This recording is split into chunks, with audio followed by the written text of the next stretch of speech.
espacio siempre con el ánimo de ampliar los conocimientos y fomentar la diversidad, la inclusión y el respeto. Así nos encontramos los martes y los jueves a las 6:30 de la tarde. La dinámica del encuentro está centrada en escuchar al invitado y luego permitir la participación con preguntas acerca del tema a todos los que quieran participar. Desde el 7 de mayo del 2020, hoy 13 de agosto de 2020, completamos 28 encuentros donde se han tratado los más diversos temas: prospectiva, mujer, política, reconciliación, repercusión de la pandemia en la educación, en la información, en la cultura, en las prácticas judiciales, en la sexualidad, en el medio ambiente. También hemos hablado de la muerte y de gobernar en medio de la pandemia. Hemos también decidido hacer un homenaje a todos los líderes asesinados en el departamento del Cauca, para que no se queden en solo una cifra. Y para ello abrimos un espacio antes de darle la palabra al invitado y antes de la presentación de Walter. Es triste lo que está pasando en el departamento del Cauca y por eso nosotros hacemos este homenaje a los asesinatos hacemos un homenaje a los que han sido asesinados. Le damos la palabra a Olga Lucía, nuestra amiga, para que por favor haga este homenaje a los líderes asesinados en el departamento del Cauca. Olga Lucía, tiene la palabra. Muchas gracias, César. Muy buenas noches para todos y todas. Qué rico que nos acompañen en esta cuarentena. Veo nombres y caras de muchos amigos muy queridos y un abrazo para César William, a quien le tengo un afecto muy especial. Qué rico que nos acompañes hoy en la cuarentena. Hoy vamos a hacer un homenaje a algunos nombres de líderes y lideresas en los cuales han sido asesinados en nuestro departamento, para que no queden como un nombre más y no se olviden. Hoy fue asesinado Cristian Bitonás, fue asesinado Abelardo Liz, periodista de Radio Cayumat del Cabildo de Paz de Corinto, de connotación indígena, y manejaba el radio comunitario de la zona. También fue asesinado el comunero Joel Rivera el día de hoy, a lo cual lamentamos mucho la muerte de estos líderes. También queremos hacer un reconocimiento a Jesús Mestizo, quien fue asesinado el 3 de noviembre del 2019 en la vereda Loma Linda. Era uno de los miembros fundadores de la Asociación Indígena Averinour. Igualmente, queremos hacer un homenaje a Cristian Bitonás, de 21 años, era un líder indígena que defendía los derechos humanos en el norte del Cauca, integrante de la Asociación Indígena Averinour, falleció el 16 de diciembre del 2019 en Toribío. A Jimmy Pacue, quien fue asesinado el 8 de diciembre del 2019 en Caroto, en la vía Santander de Quilichao, en el norte del departamento del Cauca, de 24 años, para que queden en nuestras memorias y no los olvidemos. Un gran abrazo para todos y todas. Gracias, Olguita. Le damos la palabra a Walter para que nos presente a nuestro compañero César William, que hoy nos acompaña en la cuarentena. Bueno, un saludo especial, un abrazo gigante para todos y todas, desde la gente de España, desde la gente que está en Bogotá, que está en diferentes partes del país, de nuestros hermanos de Bugalagrande, de Tuluá. La Constitución de 1991 introdujo derechos diferenciales en relación al tema étnico, pero también al tema cultural, al tema de territorialidad. El desarrollo, en los desarrollos jurídicos y en la construcción de políticas públicas no se evidencia lo que debería ser, lo que es evidente, que es la existencia del campesinado como sujeto político de derechos diferenciales. Quien hoy nos va a hablar es César William Díaz, director de Fundecima, dirigente de campesino del sur del Cauca, del CIMA, del Comité de Integración del Macizo Colombiano. Ha estado al frente de muchas de las últimas expresiones de movilización, tanto solas del movimiento campesino del CIMA, como en unidad en las mingas, en los paros que se han hecho en los últimos años. En el 2018, Naciones Unidas el 17 de diciembre genera el reconocimiento de la declaración del campesinado como sujeto de derechos. 121 a favor, 8 en contra, 54 abstenciones. El decreto 870 del 2014 del Gobierno Nacional crea la MIA, la Mesa de Interlocución y Acuerdos Agrarios, y de facto entrega el reconocimiento para la interlocución a organizaciones de tipo campesino. César William entonces ha sido, junto con Óscar Salazar, junto con Eliezer Morales del PUSOP, han sido de los dirigentes más connotados de esta discusión que arranca en el departamento del Cauca para todo el país. En esa medida, quiero darle la bienvenida a César, pedirle a todas y a todos que por favor cierren micrófonos y apaguen cámaras, que eso nos va a permitir, Gustavo Herrera y todos, que eso nos va a permitir que tengamos mejor conectividad. Entonces, por favor, cerrar cámaras, cerrar micrófonos y bienvenido, César William. Sí, muchas gracias a Walter, a César, a Olguita, a todos los amigos y compañeros y compañeras que están en este momento integrándose a esta conversación. Esto, digo yo, es un desarrollo de la gran familia que somos, los procesos sociales, y en particular pues los que nos hemos ido construyendo en estos caminos de lucha y de afecto. Hoy también paradójicamente, siendo un día luctuoso, pues diría uno que también uno se rebeldiza contra eso y quiere reivindicar la vida y vivirla. En esa paradoja, hoy 13 de agosto también se celebra el Día Nacional del Humorista en homenaje a Garzón, que fue sacrificado ya hace como 12 años y todavía no ha habido justicia para ese hecho. Jaime Garzón también nos dijo eso, hay que celebrar la vida y hay que asumir, ¿cierto?, esos caminos de lucha porque el país que nos están dejando no es el que queremos. Y precisamente con esa frase de que hay que asumir la vida y hay que asumir el país que queremos, pues es que nosotros, y lo digo en plural, y nosotras, las organizaciones campesinas, las mujeres campesinas, los hombres campesinos, hemos dado esta lucha por el reconocimiento, por el respeto. Le hemos dicho al gobierno nacional un tema muy sencillo de la lógica campesina y comunitaria, que existimos y ya el hecho de existir nos hace merecedores y merecedoras como seres humanos de la dignidad. Y la dignidad se otorga a los seres humanos en el reconocimiento de sus derechos y en el respeto como iguales. Sin embargo, esta sociedad colombiana, las élites, digamos de una otra manera, de todas las enfermedades que nos han llevado y han contagiado, a propósito de las pandemias, una de ellas es el desprecio por el ancestro rural. Este país se cree muy moderno y las élites han tratado de imitar la idea de la modernidad con formas de vida que son extrañas a nuestras realidades, a nuestros territorios y sobre todo a nuestras culturas. Y precisamente eso es parte de la reivindicación. Si bien la Constitución reconoce derechos diferenciados y ha habido unos desarrollos con más fuerza para algunas comunidades, nosotros hemos partido de la reflexión de que también en la Constitución estamos, si bien con un sesgo grande de que nos han planteado reconocernos como un sujeto productivo fundamentalmente.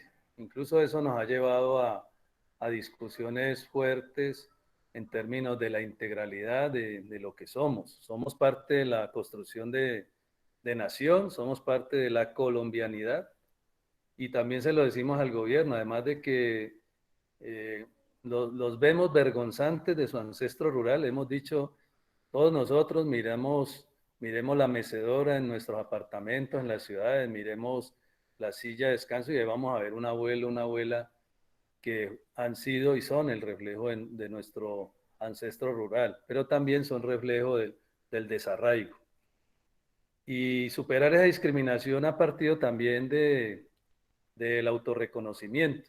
Entonces, quizá lo que mencionaba ahora, pues los caminos de lucha, si bien han sido diversos, nos han llevado a encuentros a los liderazgos, a las organizaciones, para plantearnos este reto que nos parece histórico. Nosotros y nosotras hemos construido, digamos, yo diría desde tiempos muy inmemorables, el reconocimiento del campesinado. El hecho de reivindicarnos organizaciones campesinas ha sido parte de esa lucha. Y remar contracorriente también ha sido parte de esa lucha. Reconocer que este país ha vivido en conflicto y en violencia y digamos que el sujeto y la población más afectada ha sido el campesinado. Las cifras incluso oficiales, a pesar de estar con sus registros, demuestran que la mayor parte de los desplazados de este país son población campesina, que por distintas situaciones les tocó salir de sus territorios y sobre todo por el conflicto armado y la persecución y sobre todo por el despojo, por la imposición de un modelo que no se quiere en el campo, un modelo que se ha construido a sangre y fuego de parte de las élites. Eso ha llevado entonces a un desplazamiento masivo que algunos contabilizan en 8 millones de personas, otros en 10, pero sin embargo la mayor parte de esa población somos y han sido población campesina. A pesar de ello, de tener 50 o más años de persecución, de desatención, de discriminación, el campesinado ha resistido y digamos que nosotros simplemente lo que hemos hecho es recoger y ser testimonio de esas luchas y de esas experiencias. Y hemos traído también entonces otra serie de herramientas para adelantar esta lucha por el reconocimiento. Ya decía, en la Constitución hay unos reconocimientos parciales. Nosotros nos hemos apegado, por ejemplo, al artículo 7º, no a la diversidad étnica, sino a la diversidad cultural, porque nos reivindicamos no como una etnia, sino como una cultura que ha surgido en un crisol de encuentro de culturas, que es heredera digamos, de la ancestralidad indígena, de la ancestralidad afro y que ha construido también su propia ancestralidad. El campesinado es fruto de eso, es un crisol de diversidades, de muchos colores, de muchos saberes, y precisamente eso es lo que nos hace más ricos, la diversidad misma. Ese elemento y ese reconocimiento para el país es el que hemos reivindicado. La riqueza nuestra está en la diversidad. La posibilidad de construcción y de creación está en ser diversos, no en ser homogéneos. El segundo elemento que hemos reivindicado ha sido también, referenciándonos en esa lógica, además de lo histórico, en el artículo 13, donde se habla de la igualdad material. Y precisamente sobre eso es que estamos reivindicando que como ciudadanos de este país, como pobladores rurales, tenemos derecho a tener soluciones, a ser atendidos en todas nuestras necesidades, con algunas particularidades, pero como seres humanos en general. Ya lo decía al principio, la dignificación del ser humano surge de la realización de sus derechos. Y ya con más fuerza, pues encontramos el artículo 64, donde se reconoce al campesinado, pero en particular con un enfoque, decíamos nosotros, con un sesgo productivo como trabajador rural. Sin embargo, ahí se le reconocen o la mayor parte de derechos, los derechos básicos, pero también los derechos a producir de la manera en que el campesinado puede producir. Y es quizás de las actividades productivas una de las pocas que está protegida constitucionalmente. El artículo 64 habla de que el Estado debe garantizar y brindar condiciones y apoyar la producción de alimentos. Sin embargo, en esta coyuntura, pues podemos mirar que se están haciendo cosas incluso inconstitucionales, lo afirmamos nosotros, y en particular yo lo he afirmado en espacios de debate con la institucionalidad, y es que al inicio de esta pandemia nos anunciaron que habrían la importación de alimentos, y el Estado colombiano, en vez de apoyar la producción campesina, la producción indígena, la producción afro, lo que hizo fue liberar las importaciones y permitir el acceso de muchos productos acá, que a pesar de su decir de que estaban dando un reconocimiento de héroes al campesinado, a pesar de ello, eh, importan alimentos y no orientan a desarrollar políticas públicas y a construir desde allí y a desarrollar las compras públicas que están reconocidas en la resolución, por ejemplo, 464 del 2017, resolución que habla de que al menos el 20% de los programas alimentarios del Estado deben comprar las cosechas de los campesinos. Pero son normas que finalmente tienen un planteamiento, un deseo, pero no se reglamentan y no se pueden aplicar. Por ejemplo, en ese caso, las compras públicas, pues tenemos la ley 80 de contratación y la ley 80 de contratación lo que nos ha llevado es que el Estado se declara de una otra manera incapaz de ejecutar sus propios recursos y busca a operadores que cumplan, digámoslo así, con el diseño y las tallas que se hacen para que ellos sean los contratados. Y se excluye de esa contratación a la mayor parte de las organizaciones, sobre todo del nivel rural, para que puedan prestar esos servicios. Entonces, ahí en la normatividad hay unos reconocimientos parciales, en la Constitución también, y fruto de ello hay algunos avances.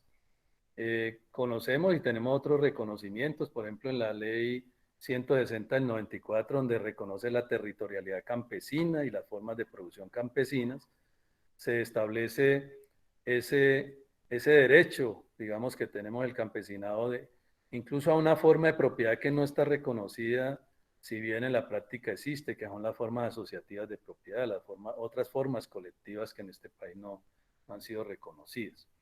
Y ahí se habla de las zonas de reserva campesina como un logro que el campesinado logró incluir en esas normatividades como desarrollo de la Constitución. O en la ley 115 del año 93, que reconoce en el artículo 64 y algunos subsiguientes la necesidad de una educación pertinente a la identidad y cultura campesina y reconoce entonces la necesidad de los planes institucionales de educación campesina, programas de educación específicos, pero a la par nunca se han reglamentado y poco se han construido. Entonces digamos que tenemos un referente normativo parcial, pero sin embargo todas las políticas públicas que han desarrollado y la realidad de conflicto nos han llevado a desconocer al campesinado. Incluso creo yo que ha habido unas expresiones de violencia estructural, ya no la violencia material en sí misma, sino la violencia estructural que ha sido parte del desprecio por lo rural y el desprecio de lo campesino que llevan a que haya desarraigo y que se vuelva motivo de burla, digamos, la cultura campesina, sus creencias, su espiritualidad, sus formas de relacionamiento y toda la magia que surge de esa mistura de lo, digámoslo así, lo divino y lo mundano. Porque no es lo mismo una fiesta patronal sin fiesta, sin chicha y sin rezo, ¿cierto? Ahí aparecen una serie de encuentros, de cultura y de realizaciones y de vivir la vida, como lo decía en un principio, de parte del campesino. Digamos que más recientemente, estamos hablando, bueno, en el caso de la región, nosotros como organización campesina, el CIMA, eh, salimos un poco de la lógica de exigir solo necesidades básicas y empezar a plantearnos un reconocimiento a la participación que hoy día venimos reivindicando todas las organizaciones y participación con propuestas que nosotros llamamos en su conjunto los planes de vida en el caso campesino, que empezamos a construir desde lo comunitario y desde lo local, desde lo territorial básico que para nosotros es la vereda. Y desde allí reivindicando hacia un proceso de región y de nación una propuesta más grande que se conoció después como el caso del CIMA, como el Plan de Vida, Agua y Dignidad del Macizo Colombiano. Y posteriormente con la integración de muchos procesos, tanto campesinos como indígenas y afro, se fue llevando a otras lógicas que hoy día nos colocan incluso en esos procesos de reivindicar una participación vinculante y el respeto y reconocimiento por parte de la institucionalidad, en el lugar de estar incluidos a partir de la exigencia de la última minga realizada en marzo y abril del año pasado, en un artículo en el Plan de Desarrollo Nacional, la Ley 1955, en el artículo 253, donde se habla de la necesidad de una política pública para el campesinado. Si bien nuestra aspiración es de que sea reivindicando la igualdad material y todos los componentes, digamos que esto también ha sido fruto de esa lucha, de reconocimiento, de autorreconocimiento, de exigencia de respeto y de reivindicación, tanto social, económica, política y sobre todo cultural. Cultural en el sentido de que el campesinado, como decía ahora, fruto de una diversidad, es complejo entenderlo, pero está aportando a la vigencia, a su vigencia histórica. Y ahí caben unas discusiones también que en un momento dado nos pusieron también en condición de postración. Siempre al reducir el campesinado como un sujeto productivo, también se le limitó sus posibilidades de aporte. Hoy día esta coyuntura de la pandemia y las crisis mundiales por las que está pasando la humanidad, como la crisis alimentaria, la crisis climática, incluso la crisis energética, uno diría que asumirse como sujeto histórico es plantearle soluciones a esas crisis. Y esas crisis, como lo han dicho muchos pensadores desde la dinámica de lo local, pueden aportar a lo global. En el macizo decimos y en la región del Cauca que es posible aportarle a la solución de la hambruna mundial produciendo alimentos, cosa sencilla, y ese es nuestro oficio y el oficio de nuestros productores día a día. Sin embargo, sin apoyo, digamos, de la institucionalidad, sin inversión, pues es muy difícil. Y a pesar de eso, la economía campesina, la producción de alimentos ha subsidiado todos los actores de la cadena. Hemos subsidiado con nuestro esfuerzo, nuestra pérdida, con nuestro trabajo familiar, con el riesgo de los cambios climáticos, hemos subsidiado al transportador, al tendero, al agroindustrial, al exportador. Todos se benefician del trabajo campesino, todos se benefician de la producción campesina. Sin embargo, el retorno y la redistribución no llega, y ese debería ser el lugar de un Estado de social de derecho, de hacer el ejercicio de la redistribución y de la inversión, en este caso en el campo y en las comunidades campesinas. Pero nuevamente aparece ese desprecio por lo rural y esa discriminación que nos ha llevado entonces a plantearnos esas exigencias más recientemente ante el gobierno nacional. La firma de la Declaración Universal de los Derechos del Campesino y los Pobladores del Campo, campesinos y campesinas, dice la declaración, también nos llevó a nosotros a asirnos de una reivindicación desde lo internacional. Eso es un instrumento de derecho, nos lo han explicado los juristas, nos lo han explicado personas del mundo académico, gente que se ha experimentado en esos avatares, y nosotros lo asumimos también como un requerimiento. Sin embargo, vergonzante de nuestro ancestro rural, pues el gobierno nacional y quien fungía como canciller en ese momento, pues se abstuvo de firmar esa declaración.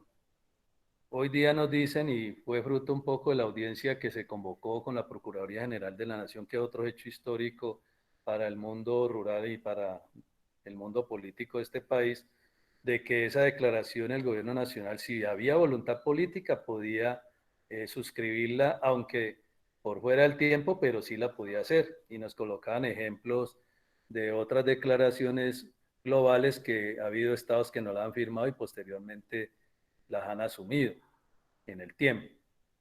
Por ejemplo, nos explicaba el exmagistrado Rodrigo Primi que la declaración de la OIT, el convenio 069, si no estoy mal, en su momento no lo firmó el gobierno canadiense, a pesar de que es un estado multicultural y es diverso, no solo por haber sido colonias de dos potencias como Francia e Inglaterra, sino porque también conservan ancestros americanos allí, de sus indígenas. Entonces, posteriormente, otro gobierno canadiense suscribió la Declaración de Reconocimiento de los Derechos de los Pueblos Indígenas, porque también a su identidad y a su composición social, eso le servía como herramienta del derecho internacional.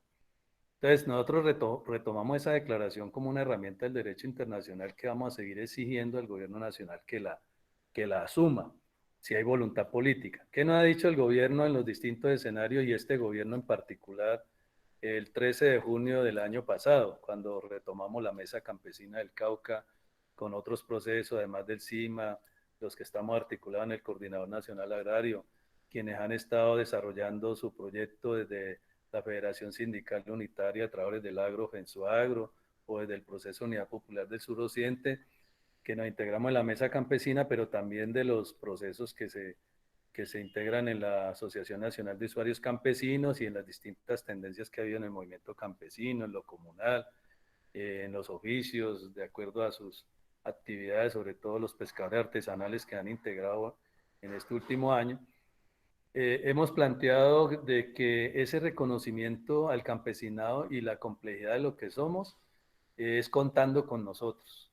Y precisamente esa declaración la cogimos como herramienta e hicimos unas campañas de reconocimiento y de exigencia. El gobierno nacional nos dice que no la firmó porque el derecho interno tiene más desarrollo que esa declaración. Ante ese planteamiento le dijimos al gobierno nacional, pues entonces nos ponemos un reto, hagamos unos grandes foros regionales y nacionales comparando la política interna con la declaración, y si es así, entonces, ¿por qué el gobierno nacional no firma la declaración? Si la declaración, digamos que está recogida en el ordenamiento jurídico que ya reconoce parcialmente al campesinado. Esos foros están en pendiente, digamos que esos foros quedaron pactados en la Mesa Campesina del Cauca e incluso en el marco de la Cumbre Nacional Agraria para abrir estos debates en términos del reconocimiento del campesino por regiones y en términos del nivel nacional en un gran seminario.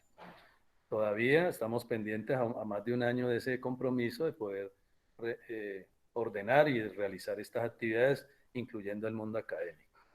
Pero también nuestras luchas, nuestras movilizaciones más recientes, ya decíamos la minga, el paro agrario del año 2000, el paro cafetero del año 2013, el paro agrario en 2014, nos llevó a otros niveles de reconocimiento y nosotros, ya lo decían en el decreto 870, el artículo 4 reconoce las mesas regionales y reconoce el espacio de la cumbre agraria, que ya es un espacio, digamos, de lo más representativo de las organizaciones regionales y nacionales del mundo rural de este país, indígenas, afros y campesinos.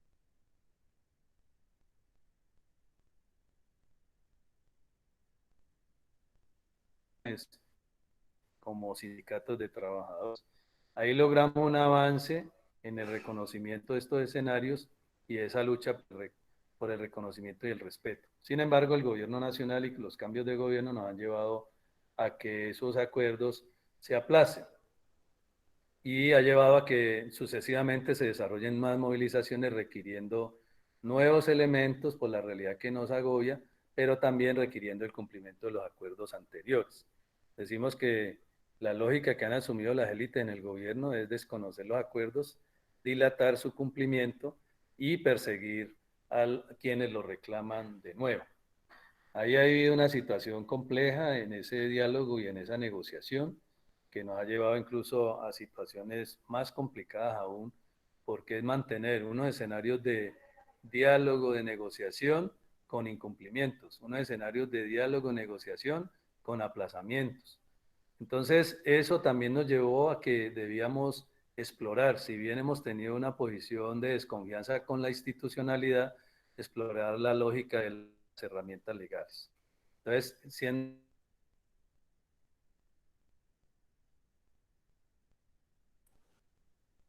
planteaba la inclusión del campesinado en el tercer censo nacional agropecuario en el 2015 y que no se dio. Compañeros que lideraron el proceso como la Asociación Campesina INSA Tierra Adentro desarrollan tutelas, algunas acciones frente a ello y salen unos fallos parciales que no nos dieron la posibilidad en el tiempo de ser incluidos.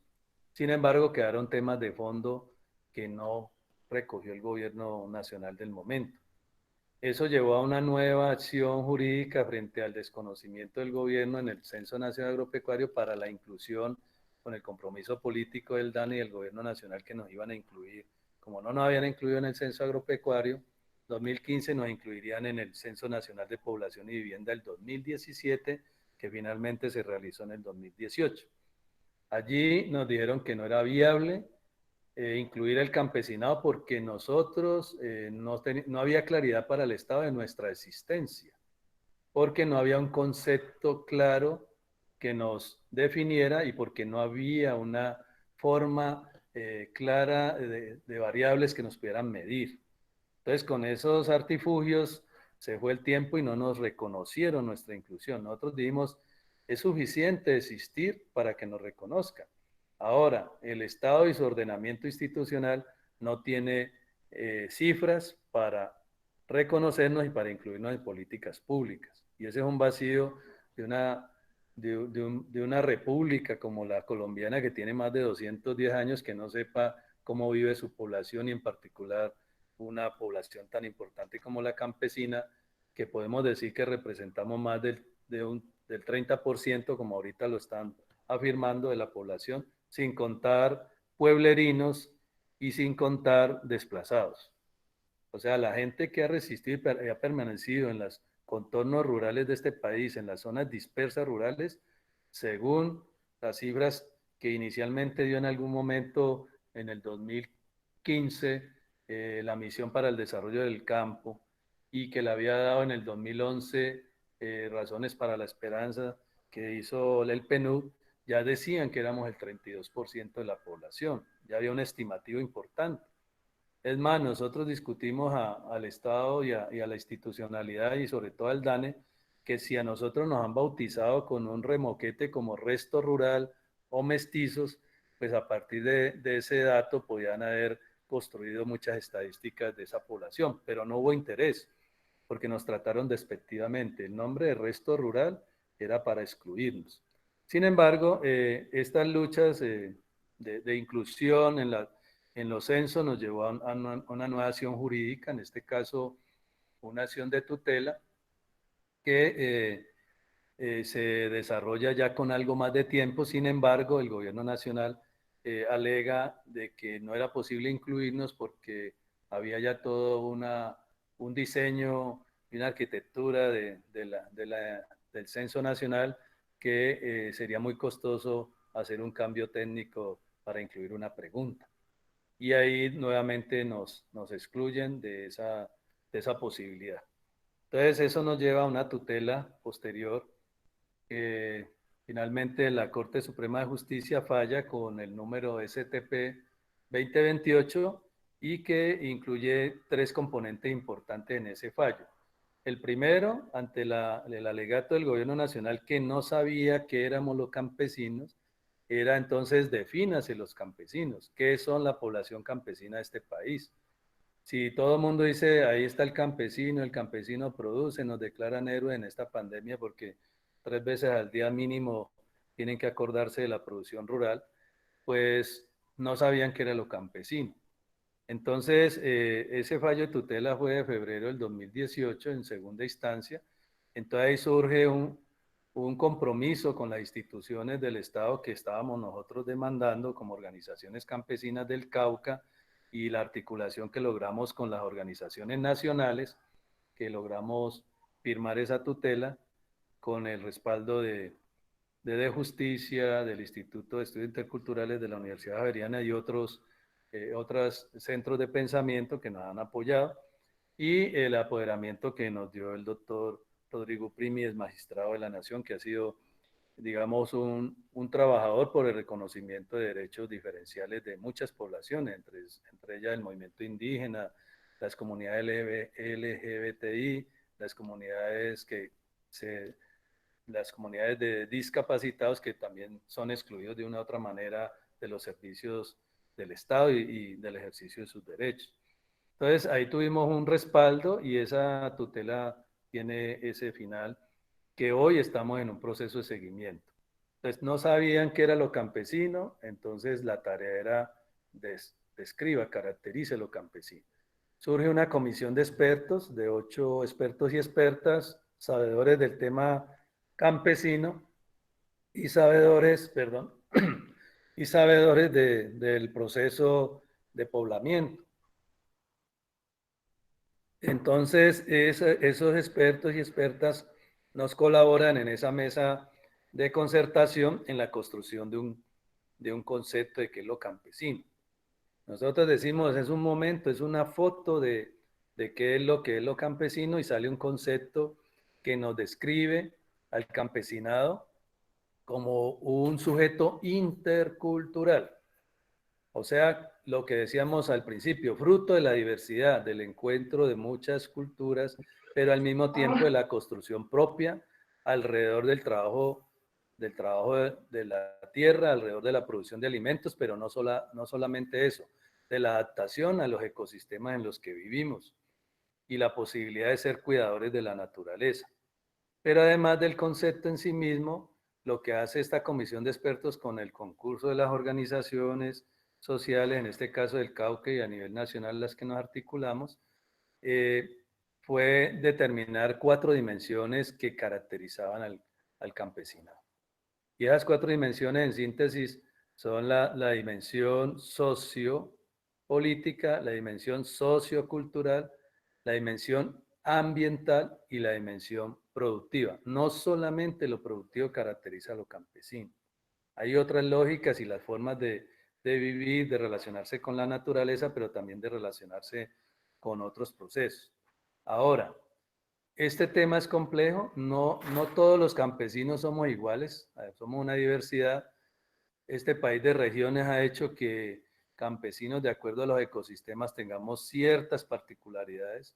No es lo mismo el campesinado andino, como el caso del Cauca, que representa incluso en este departamento casi la mitad de la población, a lo que puede ser el campesinado sabanero, o el campesinado cienaguero, o el campesinado llanero, ¿sí? Que tiene otras condiciones, o incluso el mismo campesinado de la región centro del país.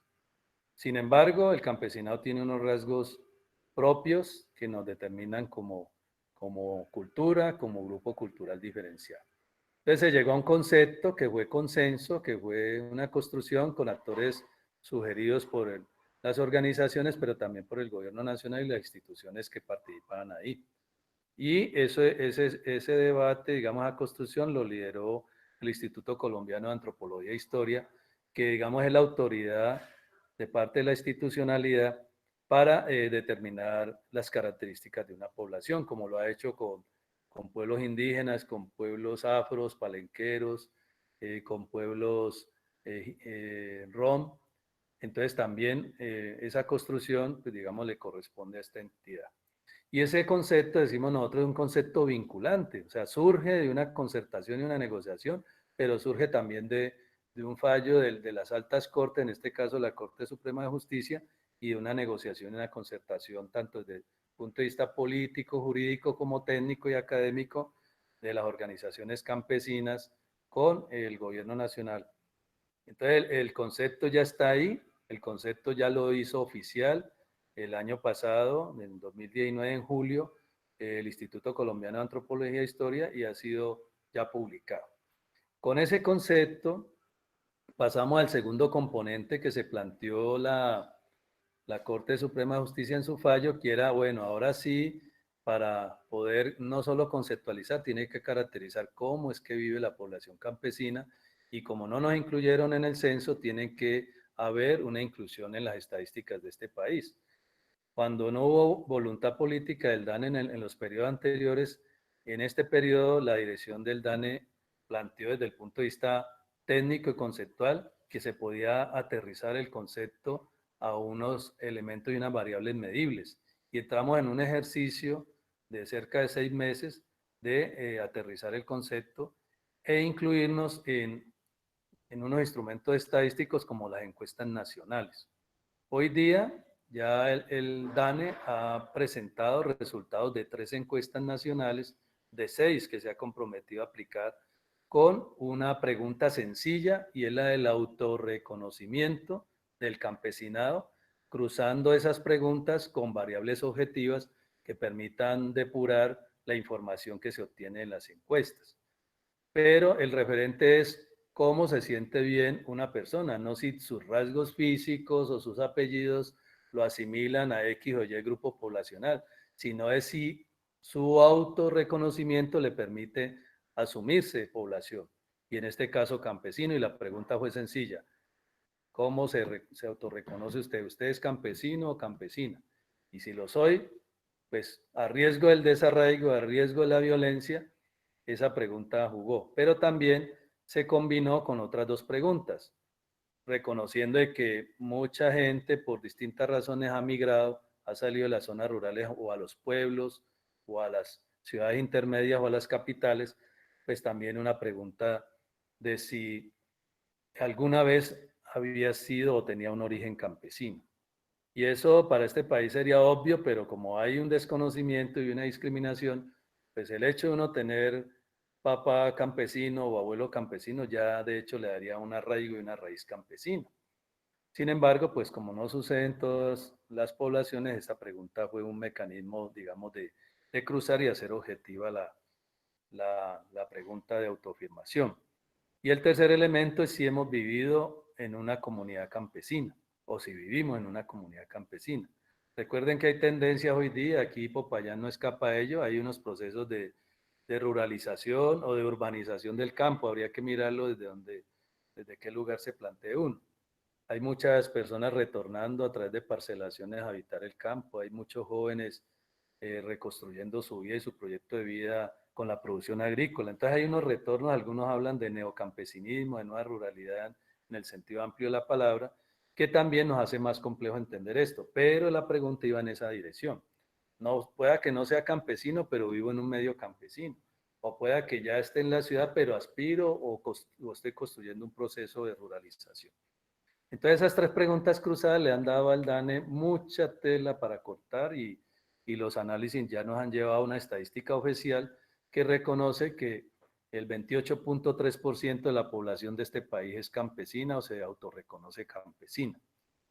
Y a pesar de las tendencias de negar el campesinado, de decir que el campesino no es viable, que es mejor ser empresario rural, que no es bueno el campesino porque eso es señal de atraso, como nos lo dijo algún ministro de Agricultura que hoy ha estado en problemas jurídicos por los manejos no santos del presupuesto.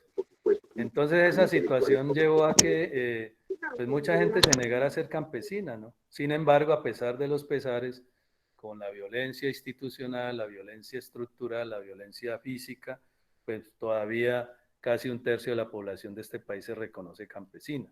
Pero también hay estadísticas que están contrastándose, sobre todo con los microdatos y las otras encuestas que el DANE ha hecho, que es la encuesta de cultura política, que es la encuesta de calidad de vida y es la encuesta nacional agropecuaria, la información que tenemos hoy disponible, que dice que en ciudades como Bogotá, 22% de la gente que encuestaron en área urbana se reconoce de ancestro campesino y se reconoce campesina. Entonces eso nos va llevando como a algo que nosotros hemos debatido siempre desde el punto de vista político, incluso cultural e ideológico. Cuando uno se pierde el arraigo, ya tiene la primera derrota, que es negar su origen. Pero si se mantiene el arraigo, tiene la posibilidad desde esa raíz de plantearse la lucha por su reconocimiento. Y ahí hemos dicho que hay mitos que han planteado para este país, que este país es urbano. Nosotros hemos mantenido la discusión de que no es así, de que hay categorías incluso que no se han desarrollado como lo que algunos llamaron el encuentro de lo rural disperso con lo urbano, que son esas áreas grises que hay y que dependen mucho de la dinámica económica de la producción rural. Los pueblos mismos, las cabeceras de la mayoría de nuestros municipios en este país son dinámicas económicas, sociales, culturales e incluso administrativas que dependen de la economía rural que se hace en el campo. Y la misma extensión de este país, el 90% de este país es rural, son áreas rurales. La población urbana, yo diría de unas 10 ciudades que pasan de 1 millón de habitantes en este país, están apiñadas en el 10% del territorio. Entonces, este país se ha planificado desde lo urbano, desde una idea de modernidad, muy, diría uno, anglocéntrica, ni siquiera eurocéntrica, muy mirando desde una visión del mundo, y ha perdido la oportunidad de construirse desde la diversidad. Y esa lucha es la que hemos reivindicado y es la que nos hemos planteado. Hoy tenemos entonces esos retos desde pues las raíces que hemos heredado.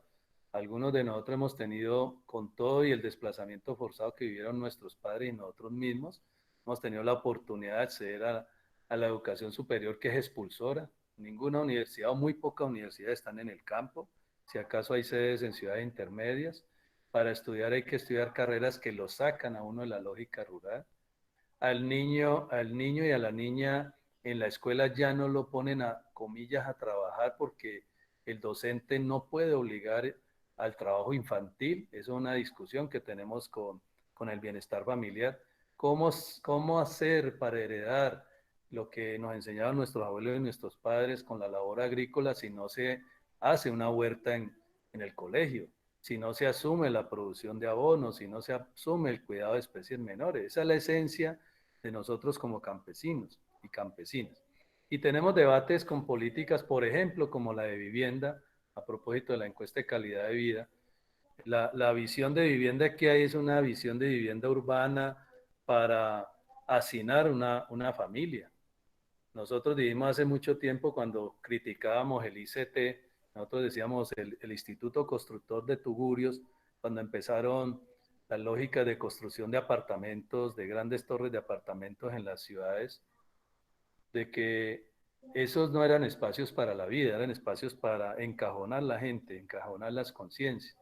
Y hoy nos han querido medir con ese tipo de diseños la vivienda rural. Tanto así que el Ministerio de Agricultura perdió el año pasado las competencias para la vivienda rural y se las trasladaron al Ministerio de Vivienda. La institucionalidad de este país no está terminada de hacer. La democracia de este país uno diría que es una semidemocracia, además de la realidad política que tenemos también de la concentración de poderes. No hay política pública de vivienda rural en este país. La que traía el Ministerio de Agricultura queda, digámoslo así, derogada por el traslado de las competencias del Ministerio de Vivienda, y el Ministerio de Vivienda tenía la vivienda urbana. Entonces, una vivienda rural en este país todavía la están haciendo a semejanza del urbano, y ahí tenemos una discusión, porque para el mundo rural y en particular para el campesinado, la vivienda no es solamente la habitación y la cocina. La vivienda es también el área productiva. La vivienda son las condiciones que tiene la comunidad para poder, de acuerdo al clima, de acuerdo a las condiciones, pues producir en su entorno, porque también es una lógica. A nosotros no nos pueden medir al campesinado en general con la idea de empleo, ¿sí? Porque la mayoría del campesinado, a pesar de que ha ido perdiendo cada vez más el espacio vital de su predio, se ha ido reduciendo al mínimo.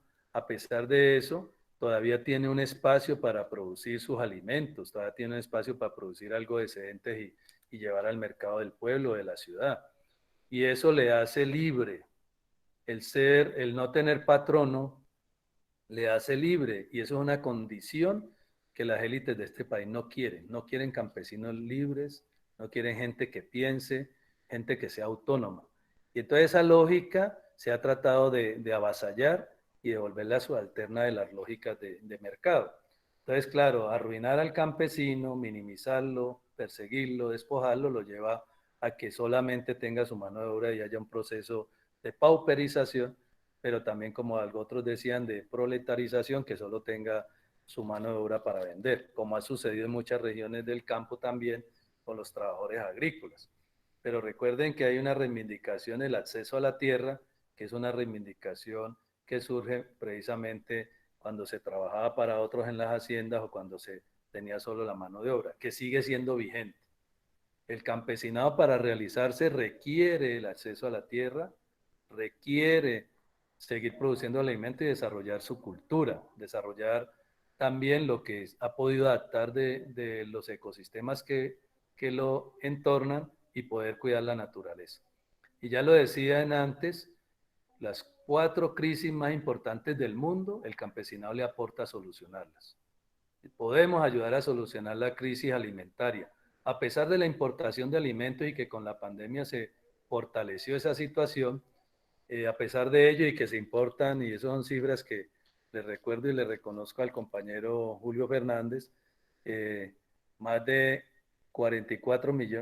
14 millones de toneladas año de alimentos se importan para la agroindustria de este país. Muy a pesar de ello, de la persecución y que no se nos apoya, en pequeños fundos se sigue produciendo el alimento para 2/3 de la población de este país, que se comercializa en las plazas de mercado. Y es ahí donde se da ñapa y donde no se cobra IVA. Y precisamente esos hechos, que son hechos informales, que para las élites se vuelven ilegales, es que se quiere controlar la producción agrícola para encasillarla en unas lógicas de un modelo que no nos representa. Y no se reconoce entonces el modelo de vida campesino, el modelo de economía campesina, de economías propias, que son lo que estamos reivindicando en esas lógicas del campesinado desde distintas partes del país y de la región. Y desde esa lógica entonces seguimos exigiendo entonces que haya un desarrollo de políticas públicas y que se proteja, como dice la Constitución, la producción de alimentos, que haya compras públicas, que se flexibilice la norma de contratación y que el Estado vuelva a ser operador de sus propios recursos con las comunidades y que precisamente esa sea una de las lógicas que prime en contar con nosotros para tomar decisiones, para construir políticas públicas y sobre todo para garantizar la vida en este país, para celebrar la vida desde la producción de alimentos sanos, para poder garantizar la existencia de las poblaciones, para seguir cuidando la naturaleza y seguir garantizando el agua. Esos son aportes que desde el campesinado se hacen y que nos pueden llevar a decir que además de ser un sujeto político de derecho, somos un sujeto histórico. El campesinado, a la inversa, como lo pensaron algunos, digamos, pensadores políticos, algunos de distintos matices, tanto de la institucionalidad de la derecha como de la izquierda, era de que el campesinado debía desaparecer. Hoy día la realidad lo que nos muestra es que el campesinado tiene vigencia y es un sujeto histórico que no necesita desaparecer, sino seguir aportando a la humanidad con su saber, con su medicina, con su capacidad, con sus tecnologías y sobre todo con la amabilidad y lo que la vida sencilla del campo nos permite, incluso para darle soluciones al conjunto de la población y sobre todo en esta coyuntura, producir alimentos sanos, prevenir problemas de la salud y seguirnos abrigando como comunidades para seguir construyendo desde lo campesino, desde el territorio, vida digna. Esos eran mis aportes como un inicio de esta conversación y por supuesto el picalenguas para que ustedes puedan compartir. Muchas gracias por escucharme y tenerme la paciencia. Muchísimas gracias, César William. Interesantísimo y envidiable el avance en la caracterización del campesinado que han logrado. Ya tenemos acá algunas preguntas. Te pregunto en el chat y también si el proyecto educativo UN quiere hacer uso de sus 30 segundos. Estoy esperando respuesta de él, pero la palabra la va a tener Pablo César Manrique como primero, luego César Muriel y luego Alejandro Chávez, César William. Es decir, hacemos esas 3 preguntas seguidas para que tú luego puedas estructurar y dar respuesta a ellos. Entonces, primero, Pablo César Manrique. Muchas gracias, Andrés. Buenas tardes a todos. Para la pregunta para César William, es básicamente si para formarnos profesionalmente debemos salir a la ciudad y es lo que debemos evitar para reducir el desplazamiento que hemos sufrido sistemáticamente los campesinos. ¿Cómo hacer o cómo llevar las instituciones de educación superior hasta los territorios y fortalecer seguridad alimentaria, buenas prácticas agrícolas, además de mejorar, pues, lógicamente la calidad de vida, generando alternativas o mirando cómo se da una generación de empleo desde el territorio y para el territorio? Un saludo, gracias. Gracias, Pablo. César Muriel. Gracias, buenas noches. Estoy en una cantidad de César, la cosa más terrible esta noche. Es indudable que la pauperización de la situación del campesino, la mayor responsabilidad la tiene el Estado. Pero yo quisiera también preguntarle, César William, ¿usted qué opina de las grandes divisiones y la cantidad de organizaciones campesinas que a veces ni siquiera se hablan?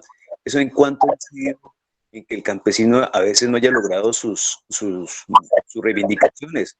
Ahí está, por ejemplo, el caso típico de la NUC Cauca, que están en un problema gravísimo de entrega y no entrega de la junta directiva. Muy amable, muchísimas gracias.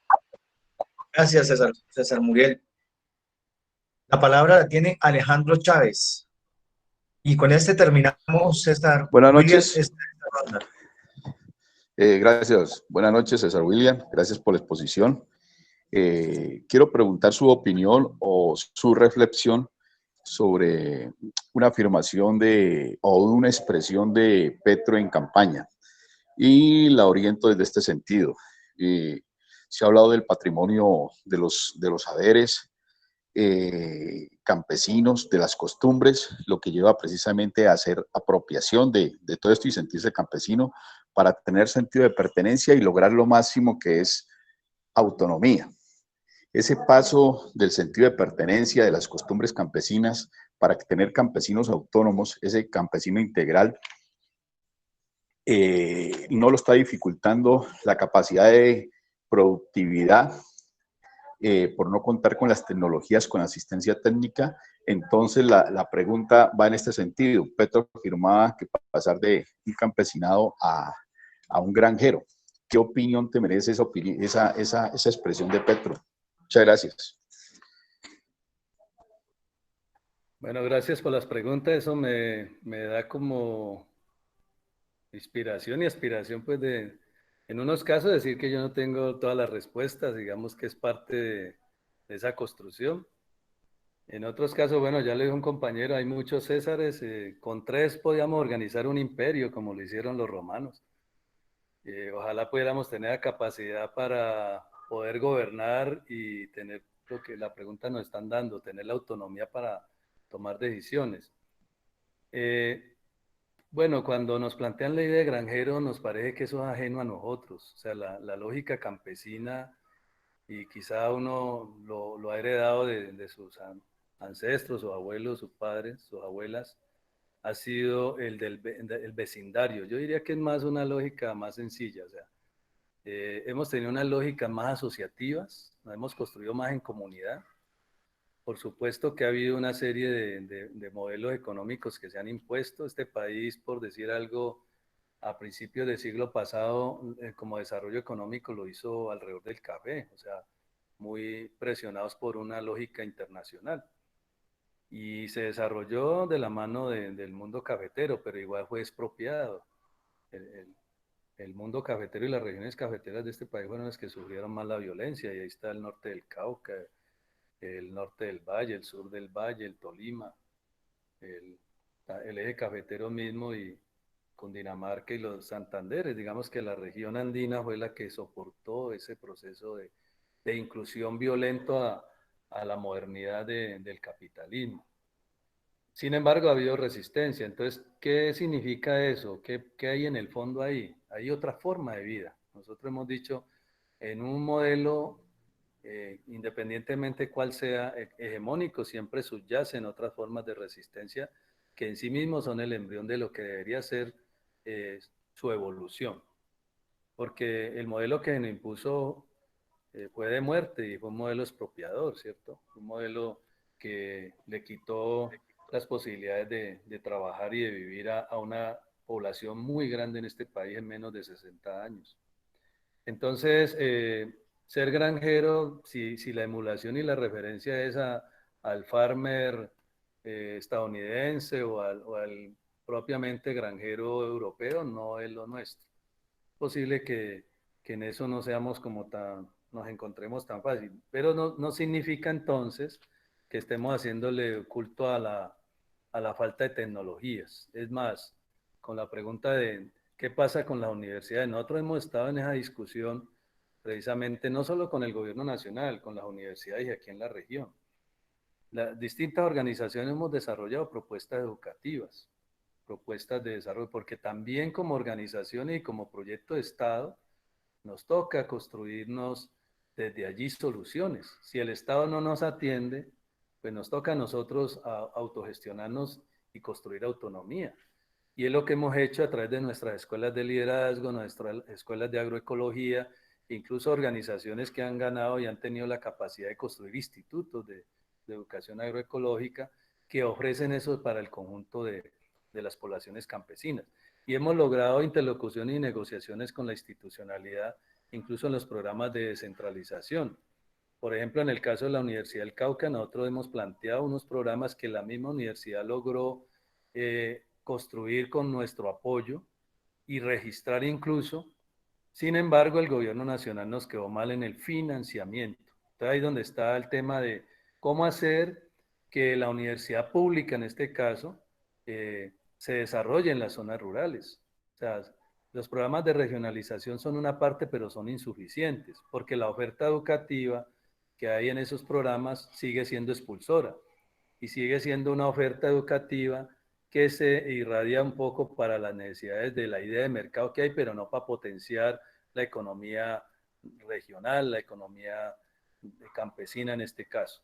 Entonces nosotros postulamos, por ejemplo, dos programas que si hay personas de la Universidad del Cauca y pueden fortalecer la idea. Uno, en función de que el liderazgo campesino se proyectara para administrar los territorios y para administrar las entidades territoriales, fuera que fuesen líderes o lideresas de sus organizaciones o se proyectaran como concejales o como alcaldes o alcaldesas. Y entonces empezamos a hablar de gestión pública solidaria. O sea, desde esa lógica de entender un componente importante que nos hace distinto a los campesinos y ese criterio de vecindario, de solidaridad, pues entonces vivir la solidaridad y ejercer la solidaridad. Entonces son unos programas que nos lleven a eso, que nos lleven a mantenernos en el arraigo con la tierra, pero también en la posibilidad de ser administradores de nuestros propios territorios, nuestros propios recursos. Y otro programa que también tiene que ver con la realidad del campo y fue la transformación de alimentos. Entonces empezamos a hablar de tecnologías y de ingeniería de alimentos con la Universidad del Cauca. Porque agroindustrializar el campo para nosotros es una alternativa. No solo porque le genere valores agregados al campesinado, sino porque llevamos en condiciones ambientales, por supuesto, las tecnologías adaptadas a la región y podemos, por ejemplo, en el caso del café, no seguirle dando a los exportadores los valores agregados, no seguirle dando a los transformadores los valores agregados. Incluso vendiendo la mejor calidad de nuestro café de tipo exportación y tomándonos la pasilla que nos mandan embolsada con marcas. Esas son lógicas que el mercado nos ha obligado y que hay experiencia en la región de cooperativas y de asociaciones que han logrado establecer unas agroindustrias rurales, no urbanas, unas agroindustrias rurales en las zonas productivas que al mismo tiempo están logrando incluso desarrollar procesos de exportación vinculados a la lógica de mercado, pero apropiando recursos para su proyecto social, su proyecto político y su proyecto económico de redistribución. Ahí van apareciendo unos rasgos distintos al de la lógica de mercado. Tenemos economías territoriales, tenemos economías que se basan en el trabajo, tenemos economías que se basan en la solidaridad, tenemos economías que se basan en la redistribución de la riqueza y no economías que van en función de una sola persona que explota el resto y que acumula para sí. Entonces, esas lógicas de tener, digamos, la universidad en el campo con programas adecuados es lo que hemos venido construyendo. Distintas organizaciones tienen proyectos educativos. Hemos hablado, por ejemplo, en el CIMA del Plan de Desarrollo Educativo del Macizo, que es un acuerdo viejo construido desde 1997-98, pactado en la movilización del 99 e incumplido, con la idea, y ahí reivindico la memoria de nuestro compañero Jesús López, el Chanclas, de que debía haber universidad en el Macizo, debía desarrollarse una infraestructura educativa con programas, digamos, adecuados a nuestras regiones y desarrollarse. Y esa es una lucha de inclusión que también continuamos. Bien, hemos logrado avanzar en esos programas que les menciono, pero también hemos logrado desde nuestros propios esfuerzos construir experiencia. Incluso lo diría así, si no fuera por los programas que ofrece el Servicio Nacional de Aprendizaje, el SENA, a nivel técnico, tecnológico, digamos, la formación de nuestra gente en el campo estaría, digamos, en el nivel y muy en un nivel inferior de lo que ofrecen los colegios que entre otras cosas las movilizaciones han permitido, de que los colegios tengan sedes propias, que tengan programas agropecuarios, programas ambientales, agroecológicos y culturales, y no solamente la oferta académica que no nos hace de buen nivel incluso para las pruebas de estado. Acceder a la universidad también es una exclusión. Nosotros hicimos una estadística con base social del CIMA en el año 2015 y de 100 estudiantes que terminaban bachillerato en la región, solamente 2 lograban quedar en la Universidad del Cauca en este caso. Y de esos 2, uno se desertaba antes del tercer semestre porque no tenía condiciones de sostenerse en la ciudad. Su familia no tenía condiciones de hospedarlo, de pagarle una pieza, de mantenerle la alimentación y todo eso. Entonces ahí empezamos a hablar de que la universidad debe trasladarse a la zona rural con una infraestructura adecuada, con unos programas adecuados, con presupuestos adecuados, que deben ser la lógica para fortalecer precisamente lo que somos, seguir produciendo alimentos, producir productos que tengan posibilidades para mercados en la ciudad y también en el exterior. Nosotros no luchamos contra eso, digamos que reconocemos esos esfuerzos, aunque para nosotros como organización campesina el esfuerzo principal está en el mercado propio, abastecer nuestros pueblos, nuestras ciudades con alimentos sanos. Y frente al tema último de la realidad, sí, reconocemos que hay una debilidad en la gran dispersión que ha tenido el campesinado de este país y de la región, precisamente por diversas razones. El conflicto, la violencia ha sido una de ellas. La otra, el tener diferencias de cuál es el rol y la función del campesinado. Ya lo decía, algunas posturas llevaron a que el campesinado debía desaparecer y transformarse en trabajador agrícola.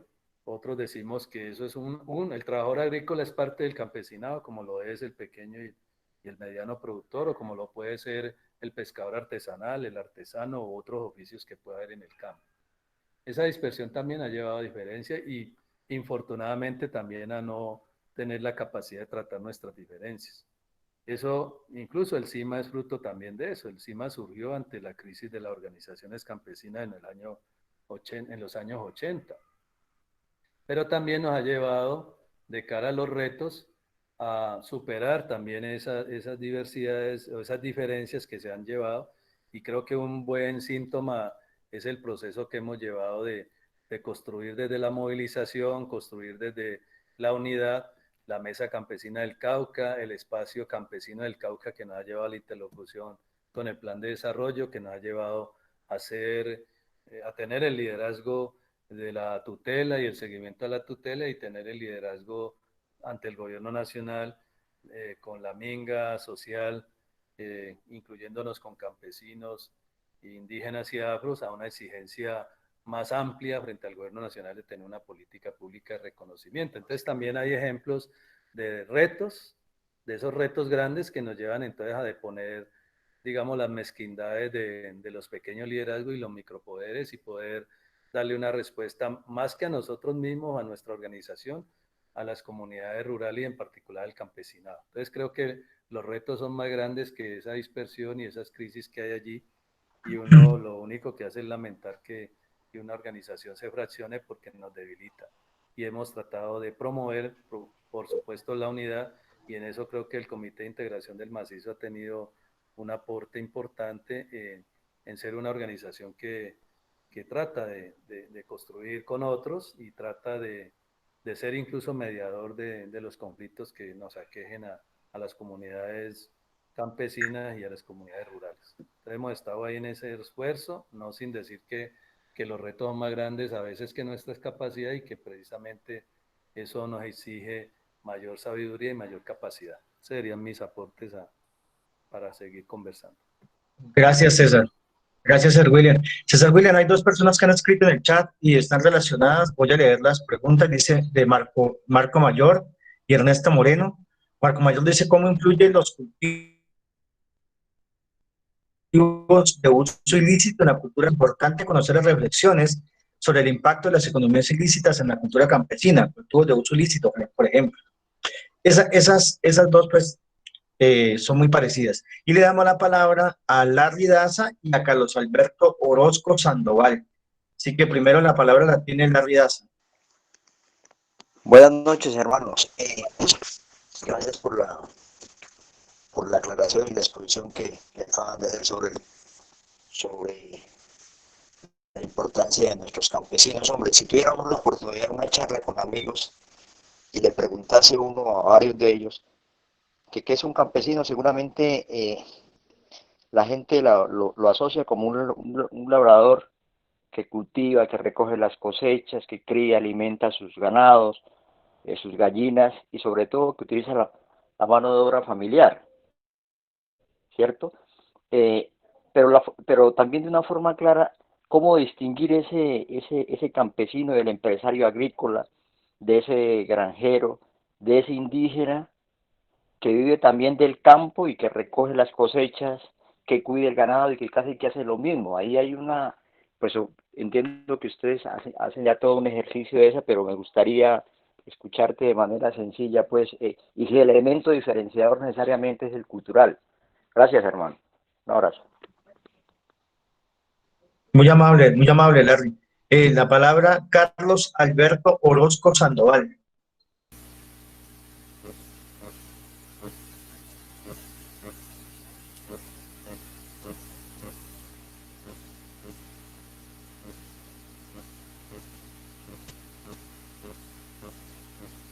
Perdió el Carlos audio, Alberto, no se te escucha. perdió el audio el mono. Mejor el audio, Carlos Alberto. Dos opciones, Carlos Alberto. Esperamos para que César William responda. No, no. O escriben a la pregunta y con mucho gusto la leemos. Sí, puede ser el chat una opción importante. Sí, porque no le escuchamos nada. Hagámosle César William entonces con la de Marco Mayor, Ernesto Moreno y Larry Daza. Bueno, mi reconocimiento al mayor Marco Fidel, el mayor de los mayores, y a su gestión. En otras épocas tuvimos la oportunidad de trabajar muy de la mano y bueno, hoy día por distintas razones estamos pues, en distintos lugares y bueno, no nos vemos tan seguido como antes. Y el hermanamiento que hemos logrado con otros compañeros, con Carlos Orozco y el Mono, si es el mismo que conozco. Bueno, sobre el tema de la economía ilícita, sí habría que plantear varios elementos. Uno, si hay una realidad que, dada la desatención, la falta de inversión que ha habido en la ruralidad y sobre todo las condiciones de conflicto, pues llevaron a condiciones de subsistencia al campesinado y diría yo a ser víctima de este tipo de economías. Primero que todo, nosotros hemos, para el caso de la región, hecho un análisis muy sencillo. ¿Qué quebró la región? La economía campesina de la región. La quebraron políticas públicas en la imposición de un modelo económico que se desarrolló en los 90.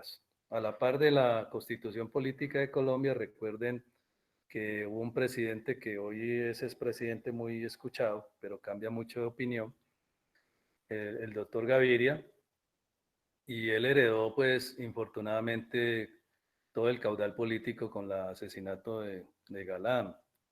Pero él quedó presidente por esa realidad. Y a la par de la Constitución, que era un pacto de poderes, digámoslo así, que se generó producto del conflicto con las insurgencias de la época, a la par se desarrollaron políticas poco amigables con el campo. Entonces el señor Gaviria nos puso a bailar su rap. El rap de Gaviria eran las siglas de sus tres iniciativas. El revolcón, que supuestamente era la, la eficiencia de la institucionalidad, y lo que hizo fue pasar a la privatización, privatizó las empresas estatales, y la apertura económica. Entonces, revolcón, apertura, privatización fue la fórmula de Gaviria Trujillo, y eso en la región, el impacto ¿cuál fue? Que se quebró la economía del café porque cayó el pacto del café, se quebró la economía del maíz porque se importó maíz, y la capital maicera de Colombia, que estaba en el municipio de Mercaderes y toda esa región, se fue al piso.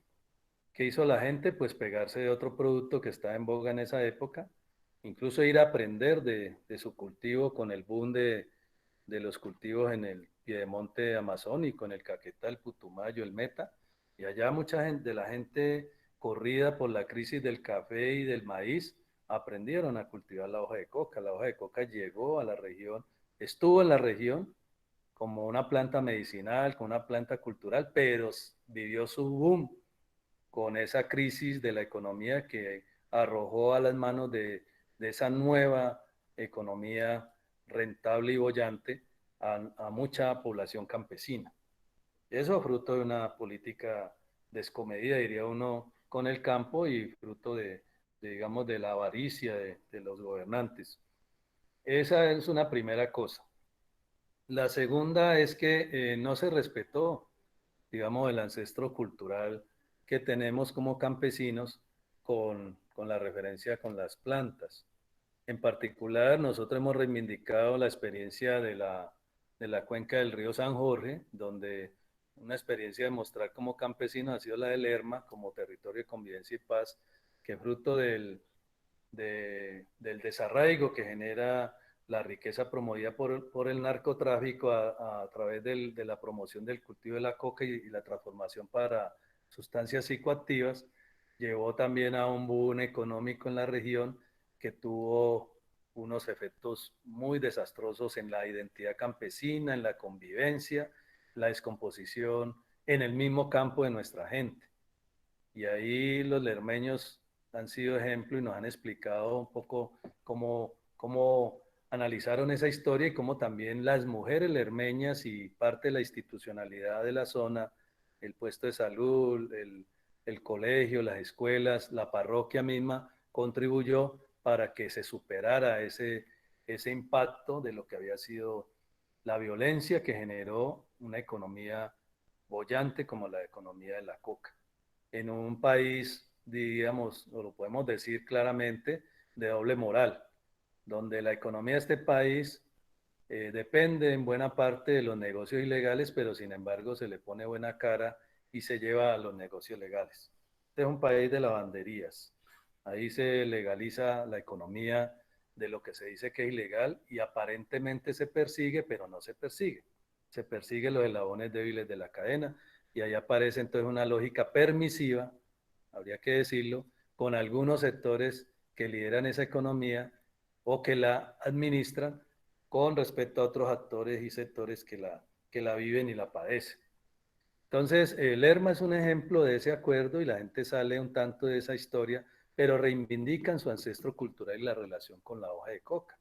Nosotros podemos reivindicar ahí entre los sabedores al compañero Ernei Ruiz con su escuela de arraigo como parte de una expresión agroecológica de la coca, porque su modelo y su sistema de producción asociado, la coca asociada con frutales, con alimentos, con otras plantas, es una coca de pequeño fundo y en esa lógica el pequeño productor no aspira a volver a enriquecerse con la hoja de coca y se diferencia de la coca Hola, chicos. sustancias psicoactivas, ¿cierto? Y se ha diferenciado de eso. Entonces, Hola, eso no ha sido chicas. reconocido. No ha sido reconocido Me como llamo una Adão. lógica, como una lógica de producción propia. Entonces, en esa lógica, el campesinado que tiene arraigo con la hoja de coca no lo han reivindicado. Nosotros lo hemos reivindicado porque en la cuenca del río San Jorge, partiendo de la experiencia del Lerma y del macizo colombiano, de Bolívar, Almaguer, San Sebastián incluso, ha reivindicado los usos culturales de la hoja de coca como lo han reivindicado comunidades indígenas y lo han reivindicado comunidades ancestrales. Entonces, ahí hay una doble mirada. Y cerraría el tema en ese punto diciendo que en la realidad de hoy, pues también, por supuesto, el desarraigo, pero los peores impactos lo está llevando el campesinado. Hoy el eje de producción y de circulación de la economía ilegal y en particular de las economías que surgen de los psicoactivos extraídos de las plantas como la marihuana o como la coca, pues tienen unas rutas que son las que van con el mapa de conflicto y con el mapa de sangre del país y de los caucanos, el acceso al Pacífico, y eso fue lo que logró el Plan Colombia. Nosotros podemos denunciar claramente la imposición del Plan Colombia, aceptado por los gobiernos nacionales desde Pastrana acá, a la actualidad, impuesto por el gobierno de los Estados Unidos, lo que logró fue bajar la coca del altiplano boliviano, del altiplano peruano, meterla en nuestras selvas, hacerla subir los Andes y llevarla al Pacífico, más cerquita de las rutas de comercialización, más cerquita de los precursores químicos, más cerquita de los dólares que fluyen ahí de manera ilegal, y eso se consolidó. Hoy la agroindustria de la coca y de la marihuana son las más desarrolladas tecnológicamente, incluso innovan en semillas.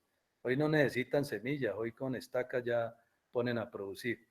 Entonces, esa innovación que exige el mercado, pues la apropiaron y diría uno que sectores de la economía que no tienen control en este país, acuérdense de las ventanillas ocultas que aprobaron los gobiernos, acuérdense de la legalización que ha hecho el gobierno pasado y este gobierno de los capitales golondrinas que se negocian en islas donde son paraísos fiscales, han vuelto a la economía, irrigan la economía. Algunos estudiosos en su momento dijeron que más del 30% de la economía de este país era subsidiada por la economía ilegal y en particular de las sustancias psicoactivas.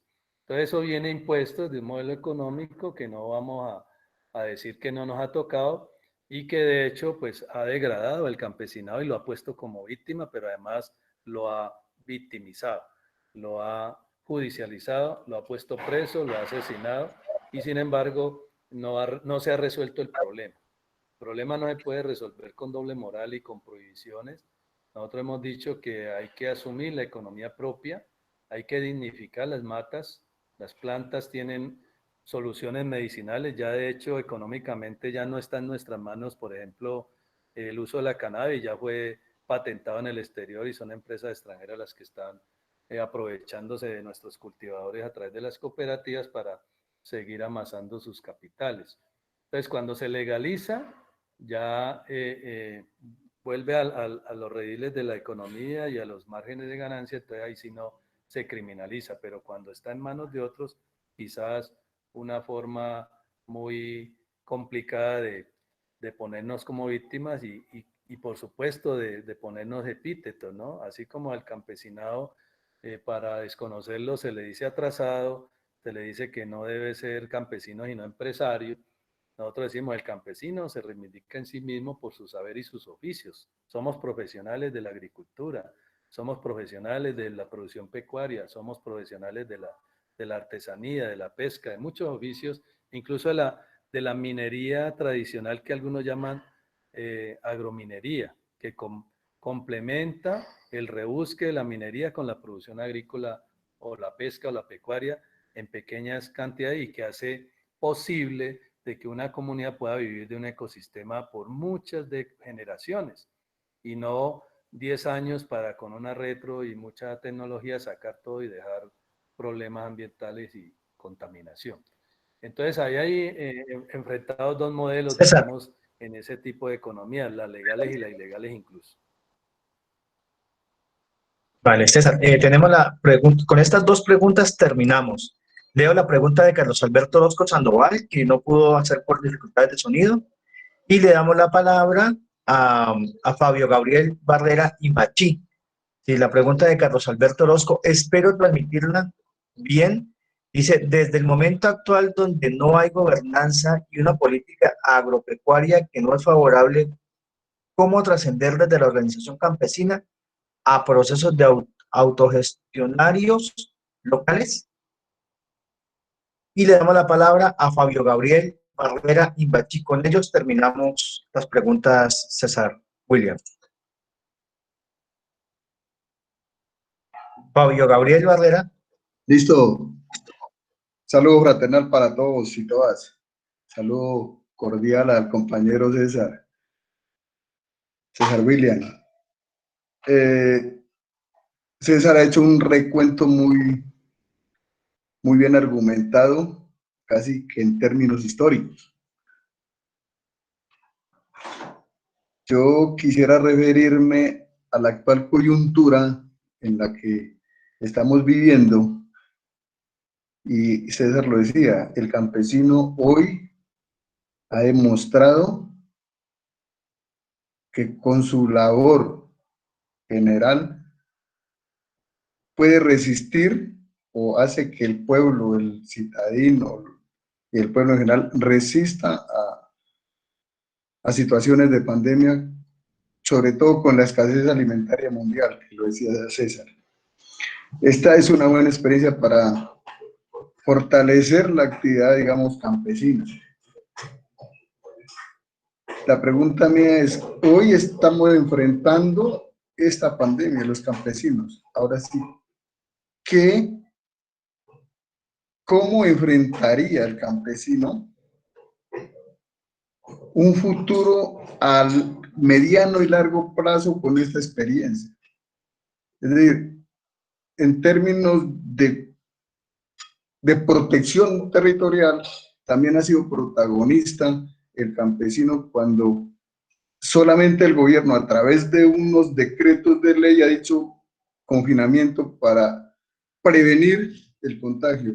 Y hoy las guardias campesinas, por iniciativa propia, han hecho protección territorial. ¿Cómo inducir o cómo conducir esa organización de guardia campesina que se requiere en los territorios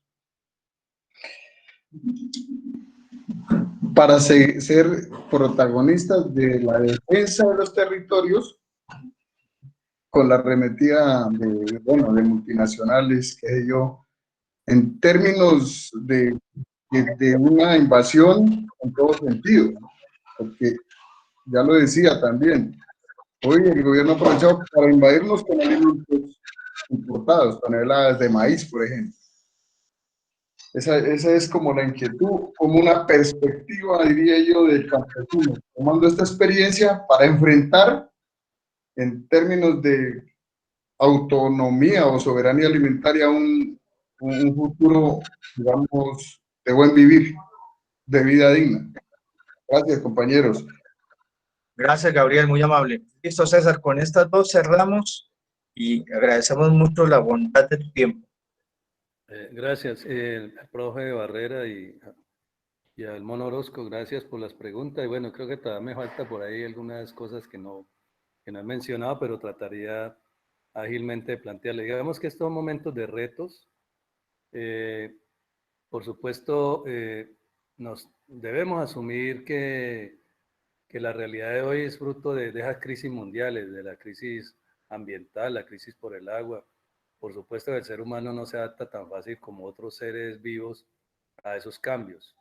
Y precisamente pues sufrimos como humanos. Sin embargo, tenemos acumulados. No diría que un acumulado está en las identidades, en los raizales que seamos. Precisamente en esta coyuntura, quienes tenemos acervo campesino, así vivamos en las ciudades, pues recuperamos las semillas y volvimos a sembrar o fortalecimos las siembras. Entonces, hay una añoranza, digamos, en nuestras abuelas y madres, incluso los padres, cuando están desplazados, cuando viven en la ciudad, que hacen, yo lo digo de manera jocosa y me excusan, hacen agricultura de matera. La gente siembra la matica, la cuida, pero esta vez, cuanta recipiente, cuanto espacio verde hubo, cuanto espacio de tierra, la gente se dedicó a sembrar de una otra manera y a procurarse sus alimentos. ¿Qué decir de la gente que estamos en el campo? O sea, no hay una hambruna en este país, en las zonas rurales, porque la gente de una otra manera aún conserva ese saber en la producción alimentaria. Incluso hay que reivindicar de que comunidades del macizo han alimentado a sus paisanos en las colonias en la ciudad. De Almaguer se organizaron varias comisiones con transporte apoyados por la alcaldía actual para llevar alimentos a las colonias de Almaguer en Cali y a Campo Payán. Lo mismo hicieron las comunidades de Sucre, de La Vega, de San Sebastián. Hemos resistido esa lógica. Es más, se mantienen mercados en las ciudades, los campesinos, a pesar de las limitaciones, de no tener apoyos en infraestructura, en centros de acopio, en la selección de los alimentos, en el mismo transporte, siguen alimentando las ciudades. Seguimos haciendo eso.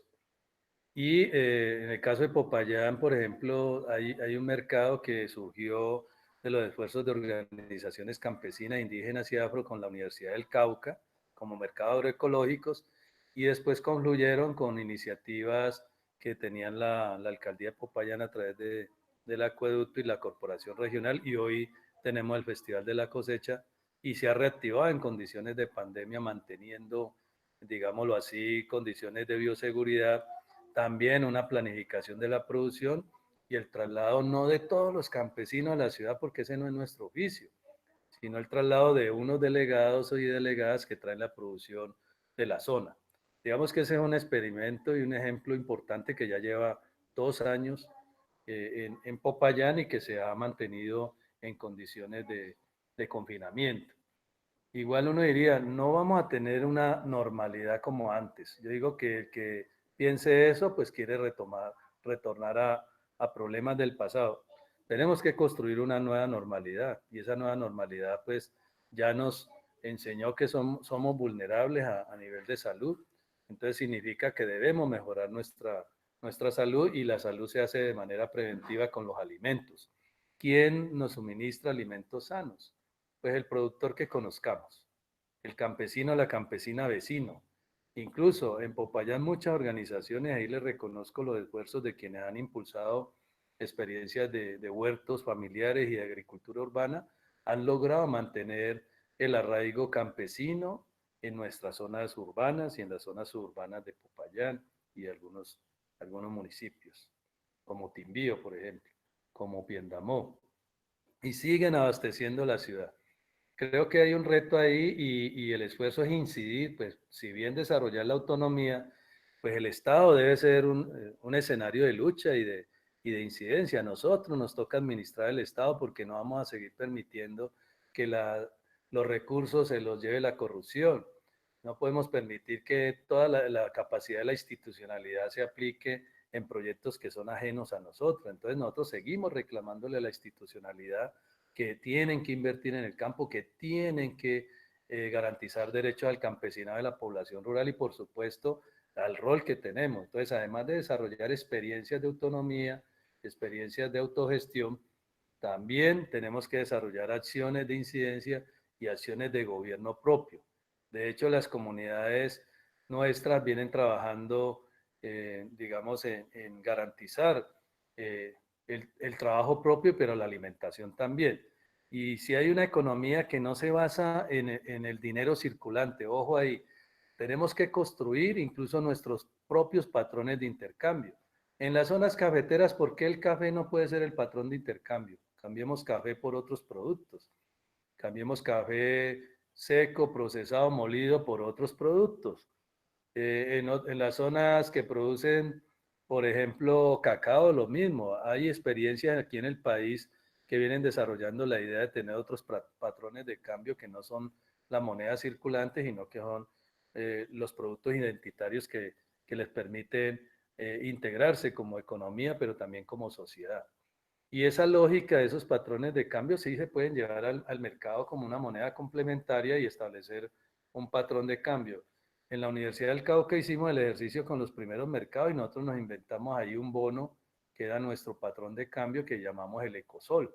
Y ese bono se intercambiaba por los productos y al final en una especie de tesorería pues se cambiaban por dinero para poder seguir con algo de dinero, pero cada mercado se hacía intercambio de semillas y trueque de productos, intercambio de saberes.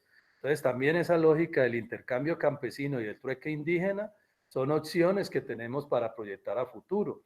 Y ahí sí no importa si tenemos o no circulante, es que recuerden, nuestra economía se basa en el trabajo, se basa en el ahorro, ojo, en el ahorro de naturaleza, en el ahorro de suelo, no solo en el ahorro monetario. Hemos vivido sin dinero circulante y el vecino nos ha prestado, la vecina nos ha prestado el cuarto de café para hacer el café cuando no tenemos y a la hora de realizar nuestra cosecha le devolvemos el café y más. El campesino chicanea con el intercambio, es parte de su forma de vida, es patrimonio cultural de que si un vecino le da unas semillas, se siembra en esa semilla y se le demuestra al vecino que las semillas que nos dio superó el producto que él mismo nos dio en algún momento. Y eso sucede en el mercado y sucede en la feria y sucede en la muestra. Esas son formas culturales propias. Hemos apropiado de lo indígena el trueque, hemos apropiado del mercado la venta y hemos generado el intercambio solidario como una forma propia del campesino, que en algún momento no va a requerir que le devuelvan nada, sino por pura solidaridad se le aporta al vecino que necesite. Esas son lógicas campesinas, además de muchas otras manifestaciones. Recuerden, los ritmos andinos colombianos son tan ricos como la diversidad de campesinos que hay. Y ahí tenemos que hacerle un homenaje al bambuco patiano que dio y a la chirimía andina que dieron origen a todos esos ritmos andinos colombianos. Eso es una demostración de la interculturalidad que somos los campesinos, donde combinamos aportes indígenas con aportes negros y los volvimos expresiones campesinas. El bambuco colombiano nació de la chirimía indígena y nació del bambuco patiano originario de nuestros afros. Y ahí surgió el bambuco andino, el torbellino, la rajaleña y todas las expresiones que tiene la riqueza cultural andina de las músicas campesinas. Eso es parte de esa identidad campesina que nos da elementos distintos al ser la suma de todos. Lo he dicho molestando y espero que me acepten esta broma, que una cosa es comerse un sancocho donde uno ve el zapallo, la mazorca, el plátano, la papa, la yuca, con la presa, y otra cosa es licuar esa joda, que eso puede saber a feo. Entonces no queremos homogeneidad, queremos que en nuestro sancocho se pueda ver lo que somos de lo negro, lo que somos de lo indígena, lo que somos de lo pueblerino, lo que somos de lo campesino, y esa es la riqueza de la diversidad. Somos un sancocho bien hecho, con buenos sabores, con buen condimento, y sobre todo hecho por nuestras mujeres con mucho amor. Eso es como lo que quería decir para cerrar, no sé si les resuelvo las inquietudes, pero también desde lo campesino estamos construyendo gobiernos locales, nuestras juntas de gobierno como la de Lerma, como la de San Lorenzo, estamos construyendo las guardias campesinas, emulando la experiencia no solo indígena de las guardias indígenas, sino de las ligas campesinas de los años 50 y 60 que dieron origen a otros procesos campesinos, como lo fue la Asociación Nacional de Usuarios Campesinos. Las ligas campesinas fueron procesos de poder local, fueron procesos del ejercicio de lo que después dio origen a la acción comunal. Y la legislación comunal creo que hay que reivindicarla para ponerla al servicio de la autonomía campesina. Muchas figuras de poder campesino, de autoridad campesina están allí. Hoy la estamos, digamos, redimensionando y llenando de más contenidos. Y por supuesto, la Guardia Campesina no es un agente policial, es un emblema de autoridad que nos está permitiendo en esta coyuntura dar tiempo para que la epidemia llegue de lleno, para que sea, digámoslo así, gota a gota, y le permita al sector salud el tiempo para poder atender. Hoy día con los tan desbordados. Incluso la visión anglocéntrica que acusamos nosotros de nuestras élites, se burlan hasta de nuestros saberes campesinos. Hay tratamientos que han usado nuestras abuelas, nuestras madres de la huerta medicinal. En el Patía están usando el matarratón para calmar las fiebres, para poder tratar incluso los síntomas, y la gente ha recuperado fácilmente. Alguna cosa habrá que investigar y será la ciencia y la academia la que nos dé las razones. Pero los productos activos que hay en las plantas nos permiten también superar eso. Pero hoy el gobierno dice, como eso no está patentado para el tal COVID, entonces eso no sirve, pero resulta que se está demostrando con la experiencia de que más de un tratamiento de nuestra tradición nos permite recuperarnos. El matarratón, la caña agria, esos humos están ayudando a recuperarse la gente en el Valle del Patía, como lo está manteniendo, por ejemplo, la moringa, y ya lo ensayaron en las cárceles de este país. Entonces no hay que tener la medicina patentada para que sirva, no hay que tenerla patentada para que le dé plata a las farmacéuticas como una vacuna, sino que también hay que ejercer el saber y la cultura propia que nos ha permitido también sobrevivir a otras pandemias y a otras enfermedades. Eso era lo último que quería decir, y decirles que tenemos mucho futuro, el campesinado tiene vigencia y, como decimos en el macizo, cuesta arriba por desarrollo propio e integración regional de los pueblos. Ese es el aporte final que quiero dejarles en la mente para que sepan la construcción que estamos llevando desde las organizaciones campesinas. Muchas gracias, Walter, César, Olguita, y a todos mis amigos y a la gran familia que nos acompañó en esta reunión. Gracias, César William, y como siempre, la última palabra la tiene Walter Aldana. Bueno, buenas noches para todos, pero quiero resaltar 6 elementos rápidos de lo que nos contó César William hoy. Primero, decir que el objetivo central es que la institucionalidad y en general la sociedad reconozca otra forma de vida, que el campesinado existe, que es merecedor de su dignidad en el reconocimiento de sus derechos, que hace parte de esa colombianidad ancestral, rural, que tiene también temas de desarraigos, que el mayor porcentaje de desplazados es del campesinado, que hay una normatividad mínima, pero que va caminando, que se ha subsidiado en la pandemia del trabajo del campesinado, pero no retorna eso en bienestar para el mismo campesinado y para su reconocimiento. El campesinado, más del 30%, está aún en la zona rural, sin contar con la gente que está desplazada y que está, esa gente a la que el DANE llama resto de la ruralidad o mestizos. El fallo de la Corte Suprema de Justicia en relación a que debe definirse qué es el campesinado, qué son, caracterizar, ¿cierto? Entender el campesinado como sujeto intercultural, no solo en el tema productivo, la relación con el medio y los cuidadores del mismo medio, y han avanzado también en la ubicación de 4 dimensiones: la política, la cultural, la ambiental y la productiva, y se considera desde las organizaciones campesinas que este es un concepto vinculante porque va clarificando ya qué es, cómo vive, ¿cierto? El autorreconocimiento, cómo se siente bien, qué es ser campesino, si tiene origen campesino, si vive en comunidad campesina.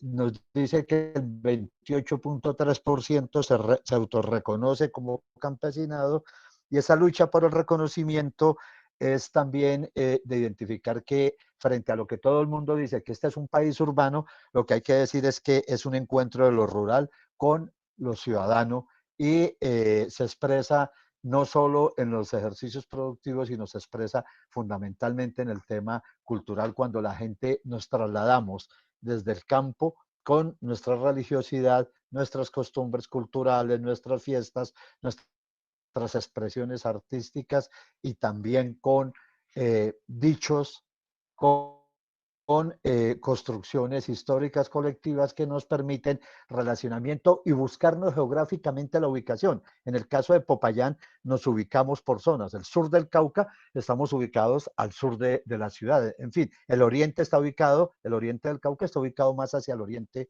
de la ciudad. Decirles que el día martes estará con nosotros Julio César López de la SER Mutual, ¿cierto? Para hablar con nosotros todo el tema cooperativo, el tema mutual, del mutualismo, pero sobre todo para decirnos cómo piensan ellos el tema del Cauca, ¿cierto? En ese ejercicio cooperativo, cómo lo piensan post pandemia. Es muy importante eso el martes, y el próximo jueves estará una psiquiatra, la doctora Guzmán, que es una psiquiatra infantil, con nosotros para que le hablemos a quienes son los titulares de los derechos, los niños, niñas, jóvenes y adolescentes.